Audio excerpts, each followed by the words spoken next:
मगर इमरान नियाजी साहब ने बताया कि पंजाब का सबसे बड़ा डाकू कौन होता है। हमें बिल्कुल आइडिया नहीं था और हमारे तो बड़े अच्छे रवाबित थे। हम तो समझते थे कि शायद ये को भले इंसान हैं, मगर 4 माह की हुकूमत में जो करतूत उन्होंने की और उनके साहबजादे ने, उन्होंने करप्शन के पिछले तमाम रिकॉर्ड तोड़ दिए। यहां तक कि बुशरा बीबी ये कहने पे मजबूर हो गई, बुजदार ने तो कुछ नहीं किया था, मोनस बेटा तो मुझे अब मिला है जिसने इतनी कमाई करके दी है। तो लाहौर का मास्टर प्लान हो जिसमें कई सौ अरब रुपए की करप्शन हुई, हाउसिंग सोसाइटियों से पैसे बटोरे गए, पेपर स्कीम्स मैंने पहले नहीं सुनी थी। इमरान खान साहब ने जिसको पंजाब का सबसे बड़ा डाकू कहा, उसी के सेक्रेटरी के मुंह से ये बात सुनी कि पेपर स्कीम्स भी होती हैं, जो तरक्याती मंसूबे असल में नहीं बनते, सड़क का सिर्फ नाम कागज के अंदर होता है और उसके पैसे सरकार से लिए जाते हैं, कुछ कॉन्ट्रैक्टर को दिए जाते हैं, कुछ अपनी जेब में डाले जाते हैं। तो ये पंजाब का स्याह तरीन दौर था जब कमीशन भी 10 से 15, 15 से 20, 20 से 25 और 40% तक कमीशन स्कीमों के अंदर लिया गया पेपर स्कीम्स के तहत। अब पेपर स्कीम्स अपनी जगह पे, लाहौर का मास्टर प्लान अपनी जगह पे, इसके साथ साथ जो गरीब अवाम के हक पे डाका डाला गया कि जो पैसे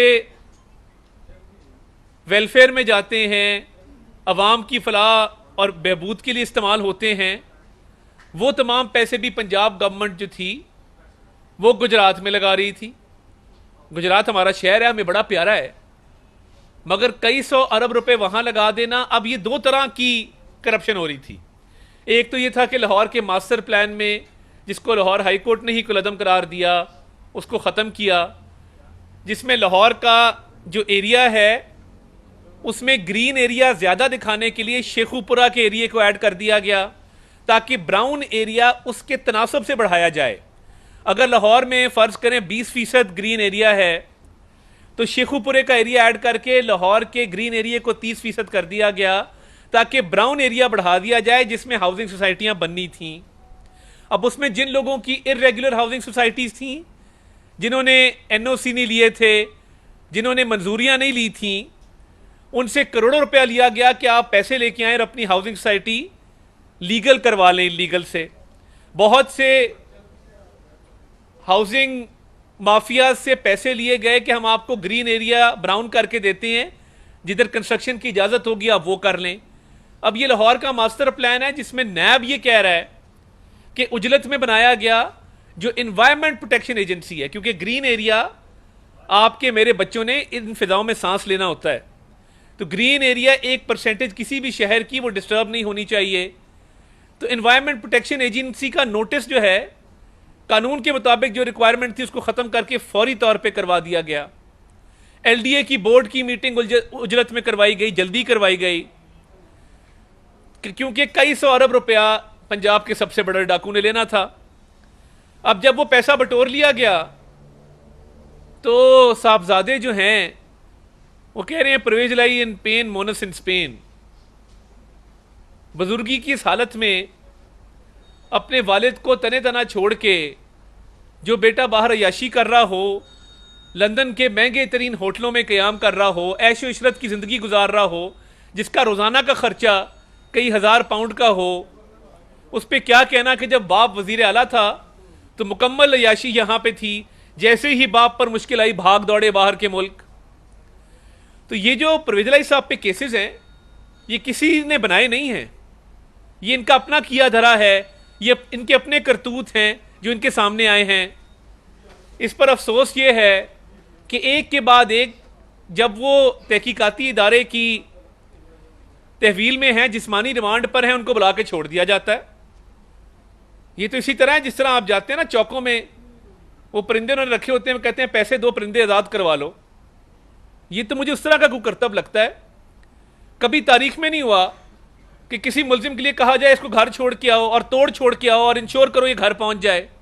भाई उसकी करप्शन का हिसाब किसने लेना है उससे? और आज तारीख में पहली दफ़ा लाहौर हाई कोर्ट ने इस्लामाबाद की जुरिस्डिक्शन में चलें कर सकते हैं, कानूनी तौर पे मान भी ले कर सकते हैं, मगर इसकी इंप्लीकेशंस हैं। कल को पेशावर हाई कोर्ट कराची के आईजी को बुला लेगी और सिंध हाई कोर्ट केपीके के आईजी को बुला लेगी। आज आपने इस्लामाबाद के आईजी को नोटिस किया, भाई इस्लामाबाद में एक लीगल ऑर्डर के तहत वो नजरबंद हैं। आपने अटक के डिस्ट्रिक्ट एंड सेशन जज को कहा, आप हायरार्की से ही हट गए। आपने कहा कि एडमिनिस्ट्रेशन और पुलिस नहीं। मैं अपने सेशन जज को कहता हूं कि वो बाजियाब करा के गाड़ी में बिठा के लाए, जिस तरह किसी ने अगवा किया हुआ है। भाई लाहौर के मास्टर प्लान की अरबों रुपए की करप्शन का हिसाब किसने देना है? पेपर स्कीम्स में जो कमीशन खाया गया उसका हिसाब किसने देना है? डेवलपमेंट स्कीम्स के नाम पे जो एक मकरू धंधा किया गया उसका जवाब किसने देना है? कई सौ अरब रुपए इस कौम के खा गए, गजब खुदा का जो गरीब अवाम पे लगने थे उसका हिसाब किसने देना है? आप सेशन जज को कह रहे हैं कि नहीं गाड़ी में बिठा के ले आओ इसको। आप तब कहां थे जब नवाज शरीफ साहब और शहबाज शरीफ साहब की वालदा की मैयत आई थी और सेशन जज जो एहतसाब अदालत के जज थे उन्होंने कहा था मैंने जिरा करनी है और 4 घंटे जिरा की थी? आप तब कहां थे जब राना सनाउल्लाह पे मंशियात डाली गई थी, बिला वजह डाली गई थी, कैद करने के लिए डाली गई थी और कोई पूछने वाला नहीं था? आप तब कहां थे जब फरियाल तालपुर को रात के अंधेरे में चांद रात पे नैप पकड़ के ले गई थी? आप तब कहां थे जब मरियम नवाज शरीफ को उनके वालिद के सामने गिरफ्तार किया गया था वालिद को अजियत देने के लिए? अगर तब चाहते तो जेल के बाहर से गिरफ्तार किया जा सकता था, नहीं, वो जेल में वालिद के सामने गिरफ्तार करके वालिद को अजियत देना मकसद था। आप तब कहां थे जब एहसन इकबाल जैसा शरीफ आदमी नारोवाल स्पोर्ट्स सिटी के केस में अंदर था? आप तब कहां थे जब आहा चीमा का 3 साल का बेटा और 5 साल का बेटा बिलक बिलक के सवाल करता था कि मेरा वालिद 3 साल घर क्यों नहीं आया? 3 साल की तो सजा हुआ करती है। आप तब कहां थे जब साद रफीक और उसका भाई 1.5 साल जेल में थे? आप तब कहां थे जब हमजा शहबाज शरीफ को 2 साल सिर्फ इसलिए कैद भेजा गया क्योंकि वह नवाज शरीफ का भतीजा और शहबाज शरीफ का बेटा है? उसकी 11 माह की बच्ची को कौन जवाब देता? तब तो आपको ख्याल नहीं आया। आज आप इतने बड़े मुजरिम के लिए कहते हैं कि उसको घर छोड़ के आओ।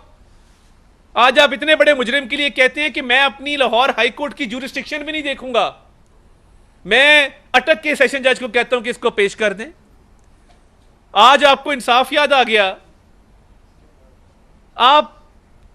तब आपको इंसाफ याद नहीं आया था, खौफे खुदा नहीं आया था कि जब पूरे पूरे खानदान अंदर थे सिर्फ इसलिए कि उस वक्त के हाकिम का ये शाही हुक्म था कि इनको अंदर करना है?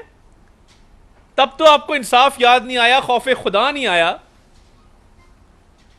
और आज पुलिस अफसरान पे जिस तरीके से कंटेम्प्ट लगाने की बातें की जा रही हैं, मुझे ये बताएं कि उनका क्या कसूर है?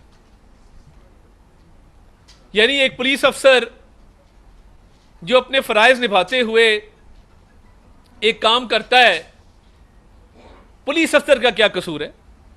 आज शो कॉज नोटिस की बातें हो रही हैं, शो कॉज नोटिस दिए जा रहे हैं, कंटेम्प्ट की बातें हो रही हैं।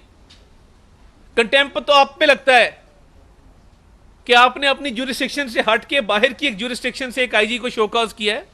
कंटेम्प्ट तो आप पे लगता है कि आपको चाहिए था कि कोई कानून, कोई ज़ाब्ते का आप ख्याल करते और इस तरह के ऑर्डर पास ना करते कि घर तक छोड़ के आओ।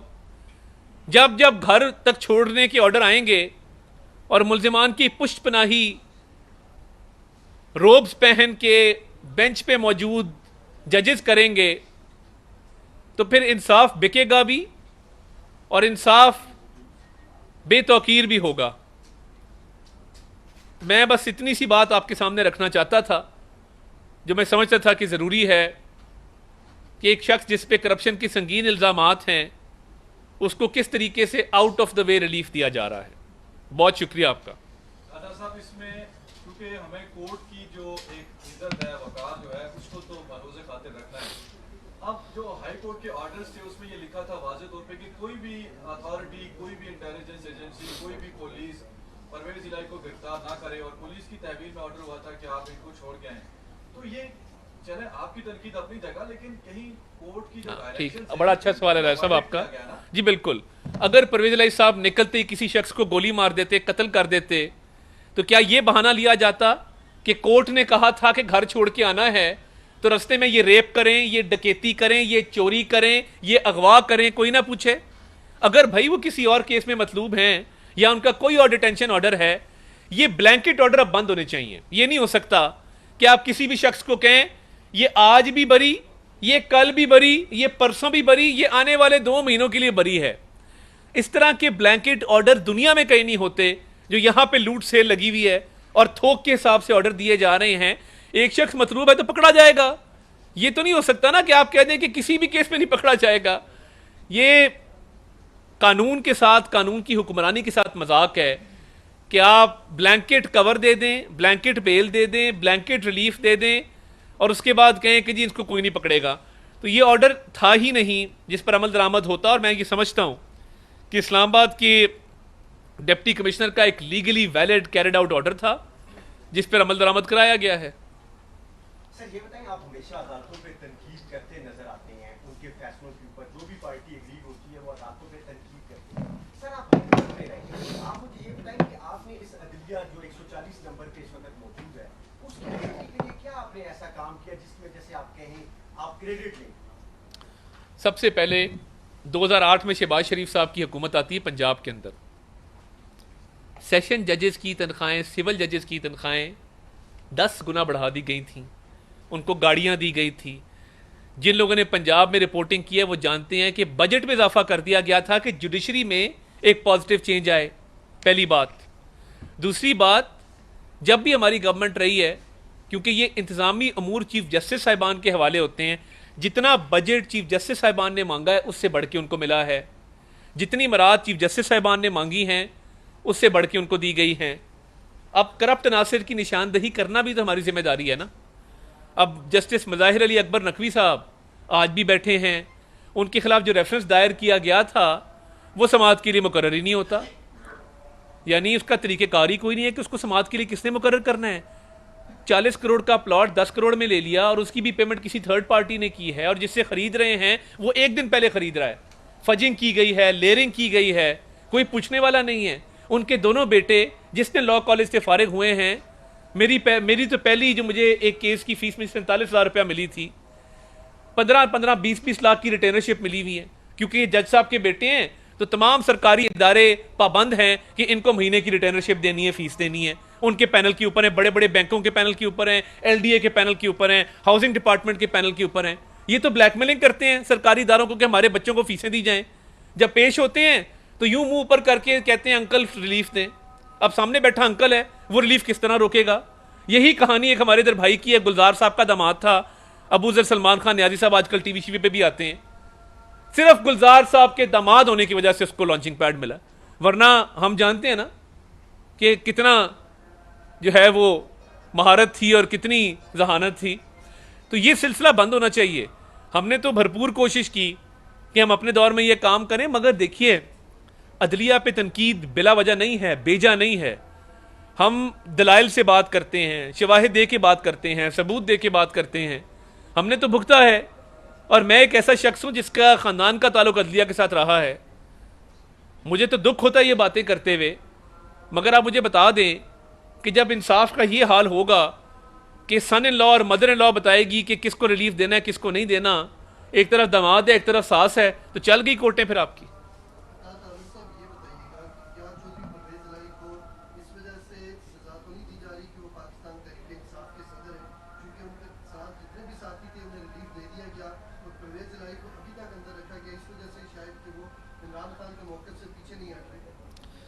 देखिए मैं ये समझता हूँ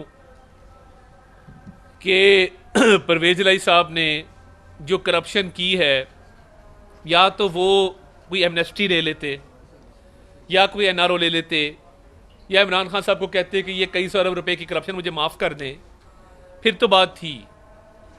सज़ा तब होती जब इनकी गाड़ी में मंशियात डाली जाती, सज़ा तब होती जब इनकी घर की खवातीन पे पर्चे दे के उनको चांद रात को बंद कर दिया जाता, सज़ा तब होती जब आप और मैं बैठ के हंस रहे होते कि जी ये परवेज इलाही साहब पे जाली केस डाल दिया है, टूटी चोरी का, भैंस चोरी का, बकरी चोरी का। ज़रूर होती, मेरे पे टूटी चोरी का पर्चा रहा है परवेज इलाही साहब के दौर में, मैंने भुगता है। 2 महीने में भागा रहा हूँ पुलिस के छापों की वजह से। तो टूटी चोरी का पर्चा उस पर देते हैं जिस पे आपके पास इल्ज़ाम लगाने को होता कोई नहीं है। जो साहबजादे बैठे हैं लंदन में बाप को इस हालत में छोड़ के, कभी आप उनके करतूत उठा के देखें कि पंजाब के अंदर क्या लूट सेल थी और एक एक पोस्टिंग ट्रांसफ़र अपनी जगह, डेवलपमेंट स्कीम्स अपनी जगह, सिर्फ मास्टर प्लान में 120 अरब रुपया है मेरे भाई। तो इसलिए ये केसेस बनाए नहीं जा सकते, मवाद मौजूद है तो ये केसेस बने हैं, अदरवाइज ज़बरदस्ती नहीं है। वरना यहाँ भी मंशियात डाली जाती, यहाँ भी कोई टूटी चोरी डाली जाती, यहाँ भी कोई बेसलेस एलिगेशन लगाए जाते। सर ऐसा क्यों होता है कि हुकूमत जिस पार्टी की जाती है और उसके बाद उसके ऊपर एलिगेशन भी लगते हैं, उसकी फाइलें भी खुलती हैं हुकूमत के अंदर होते हुए, ये अदारे इतने आज़ाद क्यों नहीं है? क्योंकि आपकी पार्टी पिछले 16 दफ़ा हुकूमत में रही है, ये अदारे इतने बाख्तियार क्यों नहीं बनाए गए कि उस वक्त हाथ डालें? नहीं, उस वक्त भी हाथ डाल रहे थे, उस दौर में भी केसेस शुरू हो गए थे। FIA के अपने केसेस हैं, NAB के अपने केसेस हैं, मगर हमारी लीडरशिप का एक जहन है। मुझे कभी मेरे सदर ने, मेरे कायद ने बुला के नहीं कहा कि फ़लाँ पे फ़लाँ केस बना दो या फ़लाँ पे फ़लाँ केस बनना चाहिए। वो बात भी नहीं करते केसेस के ऊपर। उनकी कोशिश होती है कि मुल्क की तरक्की, मुल्की मामलात पे बात की जाए। तहरीक इंसाफ की पार्टी थी जो शाम को शाबाशें मिलती थीं गालम गलोच के ऊपर, बद तहजीबी के ऊपर, बदतमीज़ी के ऊपर, केसेस बनाने के ऊपर। आज मुझे बताएं ना, हमने तो इधर ही रहना है, इसी मिट्टी में दफन होना है। आज किधर है शहजाद अकबर जो केसेस बनाते थे? आज क्यों मुल्क से बाहर हैं? या आज किधर है शहबाज गिल? उनका क्या फ्यूचर है? पूरे मुल्क से इंतकाम लेके मैंने एक टॉक शो किया शहबाज गिल साहब के साथ। शुरू में मेरे घर पे शाम को उन्होंने इंक्वायरी की, एक कागज़ भेज दिया, क्योंकि टॉक शो में मेरी आवाज़ थोड़ी ऊंची थी। हमने तो ये चीज़ें देखी हैं। तो इदारे आज़ाद हैं, वो अपने तौर पे काम कर रहे हैं। मैं नहीं समझता कि कोई इंतकाम का अंसर मौजूद है। हाफ़िज़ साहब सीनियर है, ज़रा हाफ़िज़ साहब। इस वक्त पूरी कौम का जो मसला है वो है महंगाई, बिजली के बिल। आपकी हुकूमत पिछले 16 माह रही है और इस वक्त जो सूरत हाल नज़र आ रही है कि एक तो शहबाज साहब भी लंदन चले गए, फिर साहब डार साहब भी लंदन चले गए। मुस्लिम लीग नून जिसने महंगाई के खिलाफ मार्च भी किया था, PDM के प्लेटफॉर्म से सब आए थे। अब इस अवाम के आंसू पूछने वाला कोई नहीं है। सारा मलबा ऐसा लग रहा है कि निगरान हुकूमत पर डाल के आप अपनी गली से निकलना चाह रहे हैं, ऐसा महसूस होता है। आप सब बहुत शुक्रिया। 2018 में जब हमने हुकूमत छोड़ी, जब हमें बेटे से तनख्वाह ना लेने पे निकाला गया, पूरी की पूरी पार्टी को तोड़ के एक तहरीक इंसाफ नामी पार्टी बनाई गई। रातों रात एक मशीनरी खड़ी की गई, जनूबी पंजाब महाज पटके पहनाए गए, जहाज़ों में लोगों को लाद के बनी गला पहुंचाया गया। तब डॉलर 110-120 पे था, पेट्रोल 100 रुपये पे था, बिजली 10-12 रुपये यूनिट थी। बड़ा अच्छा पाकिस्तान चल रहा था। प्रोजेक्ट इमरान खान की लॉन्चिंग जिन लोगों की तरफ से की गई, आज जवाब देना कि 4 साल में तर्जुमानों के इजलास के अलावा मुझे बता दें, ट्रैक पैंट्स पहन के, काली ऐनकें लगा के 11 बजे दफ्तर जाओ, 5 बजे घर आओ, तर्जुमानों का इजलास करो, IMF की बड़के मारो कि जी मैं खुदकुशी कर लूँगा, मैं IMF के पास नहीं जाऊँगा। हमने तो सुना था डायरी लेके गया, डायरी के अंदर घड़ियाँ, हीरे जवाहरात, अंगूठियाँ, ब्रेसलेट और नेकलेस मौजूद है, ये हमें पता नहीं था। 4 साल जो मजालिम ढाए गए हैं, 6 महीने असद उमर ने ज़ाया किए। IMF की शराइत दिन ब दिन, अगर उस वक्त मुआहदा हो जाता आज हालात बेहतर होते। 6 महीने असद उमर ने ज़ाया किए और 2 वज़राए ख़जाना साबका पीपल्स पार्टी के अदवार के हफीज़ शेख और शौकत तरीन साहब को मौका दिया गया, उन्होंने किस्मत आजमाई। 16 माह में हमने तो मलबा उठाया ना, अपनी सियासत दाव पे लगाई रियासत को बचाने के लिए कि अगर खुदा ना खासा ये मुल्क डिफ़ॉल्ट होता तो डॉलर 500-600 पे होता, एयरलाइनें बंद हो जाती, सरमायाकारी बंद हो जाती, इंडस्ट्री बंद हो जाती, एक्सपोर्ट्स बंद हो जाती। हमने तो उस चीज़ को आके बचाया है। और वो 16 माह आपके सामने हमने क्या किया है, वो भी आपके सामने। जो 4 साल हुकूमत की, मुझे बता दें 10 साल खैबर पख्तूनख्वा में इनकी हुकूमत थी। आज पेशावर के लेडी रीडिंग हॉस्पिटल में जाएं, अगर तो वो लाहौर के PKLI हॉस्पिटल से बेहतर है तो आप मुझे सजा दे दें। आज अगर BRT पेशावर, BRT लाहौर से बेहतर है तो मुझे पकड़ लें। यानी इतनी करप्शन, इतनी बदउनवानी, इतनी नाअहली कि आपकी 10 साल एक सूबे में हुकूमत है, बेड़ा गर्क कर दिया सूबे का। आज दहशतगर्दी दोबारा शुरू हो गई है और फैशन बन गया है कि तालिबान को वापस ला के जिन लोगों ने सेटल किया, बड़े बड़े लोग थे, ये खान साहब शामिल थे, ईमान मजारी साहिबा की वालदा साहिबा शामिल थी। आज लोग शहीद हो रहे हैं, रोज एक जवान या एक अफसर शहीद होता है फौज का। TTP को कौन वापस लेके आया, किसने प्रो TTP पॉलिसी बनाई, सब जानते हैं। हम तो दहशतगर्दी से मुल्क को पाक करके गए थे। हम तो अशियाए खुर्दनोश सस्ती करके छोड़ के गए थे, हम तो सीपैक को तेज करके गए थे। सीपैक को स्लो किसने किया? बैनुल अक़वामी ताल्लुकात को ख़राब किसने किया? वो 4 साल की दास्तान है और वो एक्सपेरिमेंट इमरान खान है जो इस चीज़ की जिम्मेदार है। शहबाज शरीफ साहब भी जल्द वापस आएंगे, कोई उनका लंबा स्टे वहाँ पे नहीं है, इंशाल्लाह आ जाएंगे चंद रोज़ में। और आके ये जो महंगाई के ख़िलाफ़ एक एहतजाज है, मुस्लिम लीग नून को बिल्कुल उसमें शामिल होना चाहिए। आप बड़ी देर से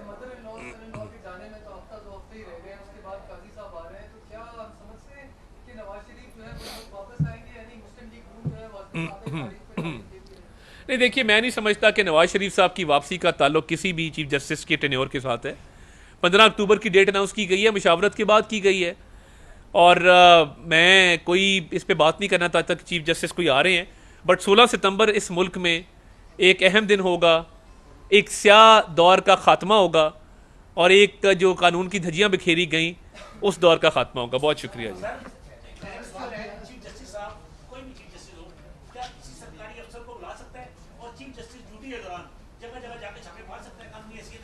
देखिए बात यह है, ये एक गलत ट्रेंड बन गया इस मुल्क में कि आप सरकारी अफसरों पे अपना रोब जमाएं, उनको प्रेशराइज करें, जगह जगह जाके छापे मारें। ये इंतजामिया का काम है, जुडिशरी का काम नहीं। जुडिशरी अपना काम करे। Thank you.